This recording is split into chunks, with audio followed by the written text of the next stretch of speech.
Hey family, welcome back to Norock studios.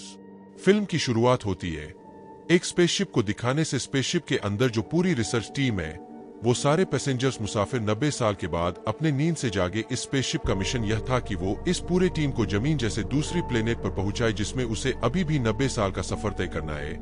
अब इतने लंबे सफर के दौरान इंसानों की उम्र ना बढ़े, इसलिए पूरी टीम को अलग अलग खास किस्म की मशीनस में रखा गया था, जिन्हें स्लीपिंग चेम्बर्स कहा जाता है, जिनमें सब इंसान लंबी नींद में सोए हुए थे। इन मशीनस का काम यह था कि वो इंसानों के जिस्म को 90 साल तक महफूज करके रखेंगी। उनकी नींद भी तभी खुलेगी जब वो दूसरे प्लेनेट पर पहुंच जाएंगे। वो आगे बढ़ ही रही थी कि तभी सामने कई सारे एस्टेरॉइड्स आ जाते हैं, यानी चट्टानों के टूटे हुए टुकड़े जो अब स्पेसशिप को टकरा जाते हैं।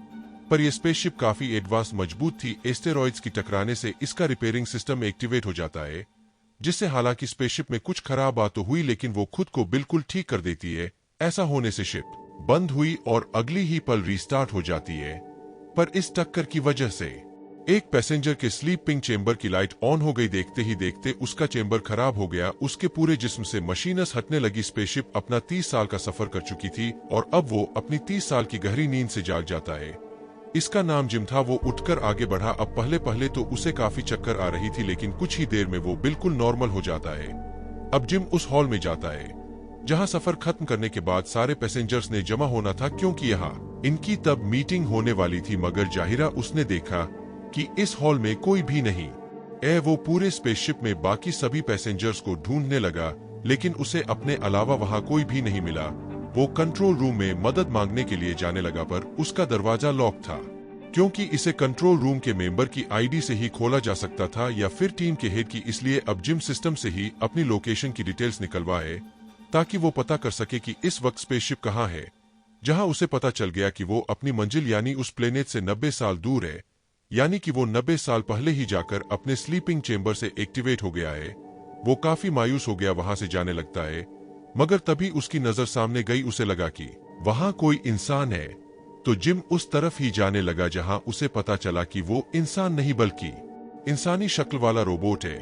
अब जिम को वहां एक औजार मिला, जिसकी मदद से वो अपने स्लीपिंग चेंबर को ठीक करने की कोशिश करता है, मगर इस चीज में वो नाकाम ही रहता है। इसके बाद जिम कंट्रोल रूम में भी जाने की कोशिश करता है। औजारों से उसके दरवाजे को काटने की कोशिश करता है, मगर वो इतना मजबूत दरवाजा था कि इसे कुछ भी करना नामुमकिन था। आगे बढ़कर जिम ने देखा कि अब स्पेसशिप की बाकी फंक्शंस में भी खराबी आ रही है, मगर वो इन चीजों को नजरअंदाज करके रोबोट के पास जाकर बैठ गया। उसे कहने लगा कि मुझे ऐसा लगता है जैसे मैं हमेशा के लिए इस स्पेसशिप में फंस गया हूँ। कोई मेरी मदद को नहीं आएगा, अकेला ही मर जाऊंगा। इधर ये सुनकर रोबोट कहता है कि इंसानों की यही खामियां है, उन्हें हमेशा वो चाहिए जो उन्हें पसंद हो और जो उनके पास ना हो, और उस चीज के साथ खुश रहना चाहिए जो आपके पास है। उसकी ये बातें कहीं ना कहीं जिम पर असर कर जाती है, इसीलिए स्पेसशिप में जो था वो उनसे फायदा उठाने लगा। खुशी खुशी आगे अपनी जिंदगी जीने लगता है। स्पेसशिप में करने को खेलने को बहुत कुछ था, तब वो सब करके ही जिम अपना वक्त गुजारता है। तभी उसका पैर फिसल गया, वो नीचे गिर जाता है। अचानक उसकी नजर एक स्लीपिंग चेंबर पर गई, जिसके अंदर एक लड़की लेटी हुई थी। इसका नाम अरोरा होता है। अब जब ये लोग जमीन पर थे तो वहां जिम अरोरा को पसंद करता था, इसलिए अब वो वीडियो में उसका इंटरव्यू देख कर ही अपना वक्त गुजारा करता था।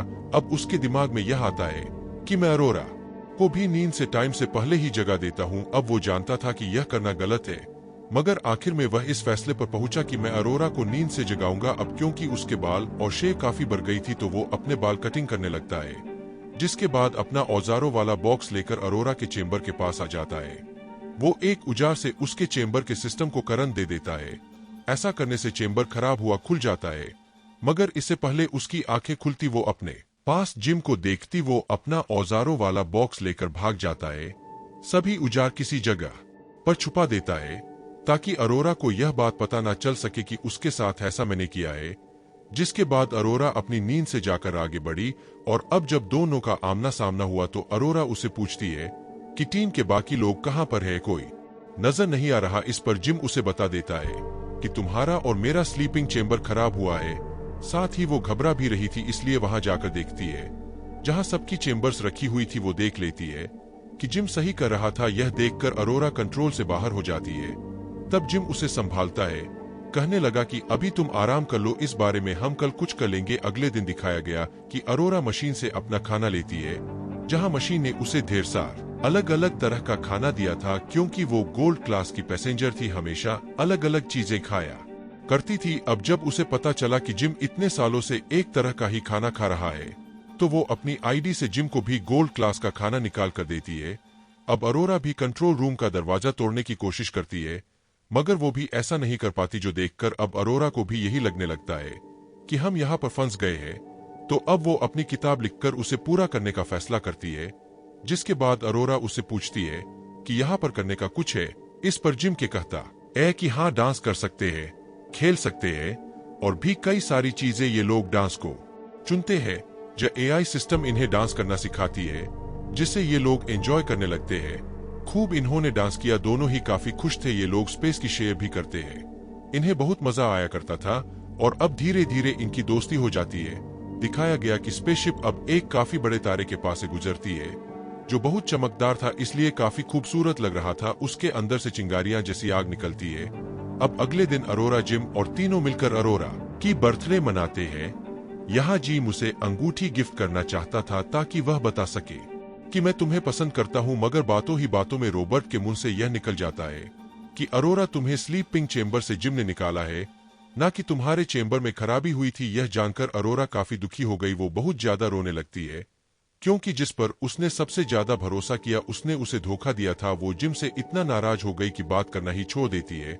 उसे इतना गुस्सा आ रहा था कि एक रात जब वो सो रहा था, तो अरोरा उसके पास आकर मुखन से उसे बहुत मारती है। फिर जान से मारने वाली थी, लेकिन किसी तरह खुद पर काबू पा लेती है, जिसके अगले दिन जिम ये कबूल कर लेता है कि हाँ, मुझसे ये गलती हुई, मैंने ही तुम्हें स्लीपिंग चेंबर से जगाया था, मुझे माफ कर देना, क्योंकि इसके अलावा मेरे पास और कोई चारा नहीं था। 1 साल अकेली रहने की वजह से जैसे पागल हो गया था, लेकिन अब भी अरोरा उसकी एक नहीं सुनती, उस पर ही काफी चिल्लाने लगती है। अगले दिन जब वो लिफ्ट में था, तो अचानक खराबी होने की वजह से लिफ्ट बंद हो जाती है। वो रुक गई, तो अब जिम बाहर नहीं जा सकता था, तो अब हाथों की मदद से जैसी तैसी लिफ्ट को खोलकर वो बाहर आने लगता है। दूसरी तरफ जब अरोरा भी मशीन से खाना लेने जाती है, तो मशीन में भी खराबी आ गई थी, क्योंकि वो बहुत सारा खाना अरोरा के ऊपर फेंक देती है। ये देख दोनों को कुछ समझ नहीं आ रही थी कि आखिर ये हो क्या रहा है। वो इस बारे में सोच रही थी कि तभी इन्हें किसी इंसान की आवाज आई। ये जब चेक करने आगे बढ़े, तो देखते हैं कि इनकी टीम का हेड भी अपने स्लीपिंग चेंबर से जाग गया है। हेड को भी खराबी का पता चल गया था, इसलिए वो अपनी आईडी से कंट्रोल रूम का दरवाजा खोलकर अंदर जाता है, ताकि चेक कर सके कि और कौन कौन सी खराब खबियां है, मगर उसे कुछ भी पता नहीं चल पाता। तो ये लोग फैसला करते हैं कि स्पेसशिप में होने वाली खराबों को हम खुद ही चेक करेंगे। तीनों जब आगे बढ़े, तो इन पर एक रोबोट गिर जाता है, मगर वो जमीन पर गिरकर टूट गया था। ये देखकर हेड बताता है कि ये 15वां रोबोट है जो खराब होकर टूट गया है। अब हेड अरोरा की स्लीपिंग चेंबर को जाकर चेक करता है। उसे पता चल गया था कि इसे जिम ने खराब करके खोला है। हेड उसे कुछ भी नहीं कहता, क्योंकि उसे भी इस बात का पता था कि 1 साल इंसान वाकई अकेला रहकर पागल हो सकता है। अब अचानक ही हेड की तबीयत खराब होने लगी। वो जब अपने कमरे में आया, तो देखता है कि मेरे मुंह से खून आ रहा है। अब एक रात स्पेसशिप की लाइट अपने आप ही चली जाती है, जिस वजह से इस जगह की ग्रेविटी पूरी तरह से बंद हो गई थी। ग्रेविटी यानी जो किसी चीज या इंसान को जमीन पर रोके रखती है, और अब ऐसा होने से ये लोग हवा में उड़ने लगते हैं।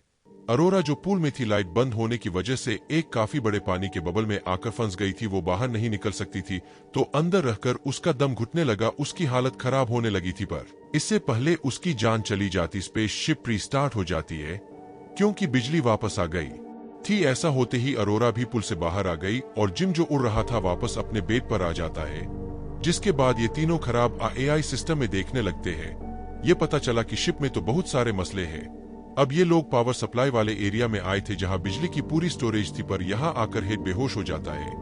अब उसके जिस्म को जब पूरा स्कैन किया गया, तो पता चला कि हेड को तो 612 बीमारियां हैं, जिस वजह से धीरे धीरे उसके टी-शर्ट्स खत्म हो रहे हैं, यानी कुछ ही टाइम में वो मर जाएगा। अपने बारे में ये सब जानकर हेड बहुत ज्यादा दुखी हो गया। वो इन दोनों को अपने पास बिठाकर कहता है कि मेरी बात सुनो, मेरे बाद एक दूसरे का ख्याल रखना और प्यार से रहना। वो इन्हें अपनी आईडी भी दे देता है, ताकि ये यहाँ पर रुककर कुछ भी कर सके, और बस इसी के साथ उस बेचारी की मौत हो जाती है। उसकी लाश को वही छोड़कर अरोरा और जिम शिप की खराबियों को ठीक करने के लिए आगे बढ़े, मगर तभी अचानक एक ऐसी खराबी आई कि ये दोनों और आसपास की हर चीज हवा में उठ जाती है। रॉबर्ट में भी ऐसी गड़बड़ी आ गई कि वो खुद को ही नुकसान पहुंचा रहा था, जो देखकर अरोरा जल्दी से उसके पास उसकी सिस्टम को ही बंद कर देती है, जिसके बाद वो दोनों एक बार फिर आगे बढ़ के स्पेसशिप के सारे हिस्सों को बदलने लगते हैं। ऐसा करने के बाद वो पावर सप्लाई रूम के बाहर आए। इन्होंने जैसे दरवाजा खोला तो अंदर एक काफी बड़ा सुराख था, जिसकी तरफ अब ये दोनों खींचने लगते हैं, मगर ये खुद को कंट्रोल करके उस सुराख को बंद कर देते हैं। खुद को संभालने के बाद इन्होंने देखा कि शिप में उस जैसे और भी कई सारे सुराख है, और अब जब ये मेन पावर सप्लाई के सिस्टम के पास आए तो पता चला कि बिजली का पूरा सिस्टम खराब हो गया है। इसलिए वो जल्दी से सभी हिस्सों को बदलने लगते हैं, मगर खराबी की वजह से स्पेसशिप में हीट गर्मी इकट्ठा होने लगती है, जिसे बाहर निकालने के लिए इन्होंने लीवर खींचा पर गेट खुलता ही नहीं, और अब अगर जल्दी हीट को बाहर ना निकाला गया तो यह धमाका हो जाएगा। यह देखकर जिम अब खुद ही सूट पहनकर बाहर आया और उस तरफ जाने लगता है जहां से हीट को बाहर निकालना था। शिप के अंदर का टेम्परेचर काफी बढ़ गया था, हर चीज तेज गर्म हो जाती है। उस जगह पर आकर जिम बाहर से लीवर खींचता है, जिससे वो दरवाजा खुल गया, मगर जैसे उसने लीवर छोड़ा दरवाजा फिर से बंद हो जाता है। यह देखकर जिम समझ गया कि अगर दरवाजे को खुला रखना है तो लेवर को पकड़े रखना होगा, लेकिन एक मसला था, जब हेड इस रास्ते से निकलेगी तो वो जिम को भी छूकर गुजरेगी, तो इस तरह उसकी जान भी जा सकती थी, लेकिन वो फिर भी रिस्क लेकर लीवर खींचता है। इससे दरवाजा खुल गया। ऐसा करने के बाद अरोरा को कहता है कि जल्दी से लीवर खींचो ताकि हेड बाहर निकल सके, मगर वो ऐसा करने से मना कर देती है, क्योंकि वो नहीं चाहती थी कि जिम को कुछ भी हो, पर क्योंकि स्पेसशिप का टेम्परेचर धीरे धीरे बढ़ता जा रहा था, इसलिए ना चाहते हुए भी अरोरा को ली खींचना ही पड़ता है। ऐसा होने से सारी हीट जिम को छूते हुए बाहर निकलने लगती है, पर तभी जिम का पैर फिसल गया। वो नीचे की तरफ इतनी जोर से जाने लगा कि उसके जिस्म से जो सेफ्टी तार लगी थी वो टूट जाती है। अब शिप तो ठीक हो गई थी, लेकिन जिम अभी भी स्पेस में ही था। उसके सूट में छेद हो गया था और अब वो स्पेसशिप से दूर हो रहा था। अब उसे बचाने के लिए अरोरा भी सूट पहनकर बाहर आती है। हालांकि जिम उसे दिख तो गया, लेकिन वो इससे काफी दूर था, मगर फिर भी अरोरा उस तक पहुंचने की कोशिश करती है। दोनों ने एक दूसरे का हाथ भी पकड़ लिया था, लेकिन हाथ फिसलने की वजह से एक बार फिर अलग अलग हो गई। यह देखकर अरोरा रोने लगी, क्योंकि उसे लग रहा था जैसे जिम जा चुका है। लेकिन तभी वो उस तार को देख लेती है जो जिम के साथ जुड़ी हुई थी। वो जल्दी से इस तार को पकड़ के उसे अपनी तरफ कर लेती है, जिसके बाद उसे स्पेसशिप में ले आई। अब जिम का सूट जल गया था। काफी देर तक स्पेस में रहने की वजह से उसकी हालत भी काफी खराब हो जाती है, जो देखकर अरोरा काफी डर गई। वो उसका सूट उतार कर उसे मेडिकल मशीन में डाल देती है। वो मशीन को हुक्म देती है कि अपने सारे फंक्शंस एक साथ ही जीव पर कर डालो। ऐसा होते ही मशीन एक साथ जिम का इलाज करने लगती है, मगर उसकी हालत में जरा भी बदलाव नहीं आता। मगर खुशकिस्मती से कुछ ही देर में जिम की आंखें खुल जाती है, जो देखकर अरोरा बहुत ज्यादा खुश हो जाती है।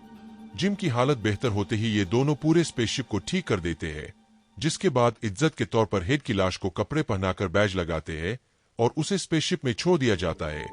अब जिम को एक और स्लीपिंग चेंबर मिलता है, जो बिल्कुल ठीक था। उसमें इन दोनों में से कोई एक जाकर सो सकता था। इसलिए वो अरोरा को कहता है कि तुम वापस जाकर लेट जाओ, फिर 90 साल के बाद ही जागना, जहां तुम्हारी आंखें खुलने पर तुम्हारे सामने वो दूसरा प्लेनेट होगा। मगर अरोरा उसे ऐसा करने से मना कर देती है कि नहीं, मैं तुम्हें अकेला छोड़ के नहीं जाऊंगी, हम साथ मिलकर रहेंगे। जो भी अंजाम होगा मैं उसके लिए तैयार हूँ। ये कुछ और साल यहाँ गुजारते हैं, जहाँ एक दिन जिम अरोरा को वो अंगूठी दे ही देता है, जो पहनकर वो बहुत ज्यादा खुश हो जाती है। और अब इसके बाद हम सीधा पूरे 90 साल के बाद का वक्त देखते हैं, जहां वो स्पेसशिप आखिरकार उस प्लेनेट तक पहुंच गई थी, यानी अपनी मंजिल तक। ऐसा होते ही सभी मेंबर्स नींद से जाग जाते हैं, पर जब ये स्पेसशिप से उतरने लगी तो इन्होंने देखा कि पूरे स्पेसशिप में पेड़ पौधे उग हुए हैं, जो अरोरा और जिम ने उगाए थे। पर क्योंकि इतने साल गुजर गए थे तो उनकी मौत हो गई थी, मगर उन्होंने काफी सारे अच्छे कामों में से यह भी किया कि स्पेसशिप को ठीक कर दिया। तभी ये लोग अपनी मंजिल तक पहुंच पाए, और इसी के साथ ये कहानी इधर ही खत्म हो जाती है। मुझे आशा है कि आपको यह एक्सप्लेनेशन पसंद आया। अगर आप इस तरह से अधिक फिल्मों को देखना चाहते हैं तो फ्यूचर अपलोड्स के लिए सब्सक्राइब करें। Thanks for watching.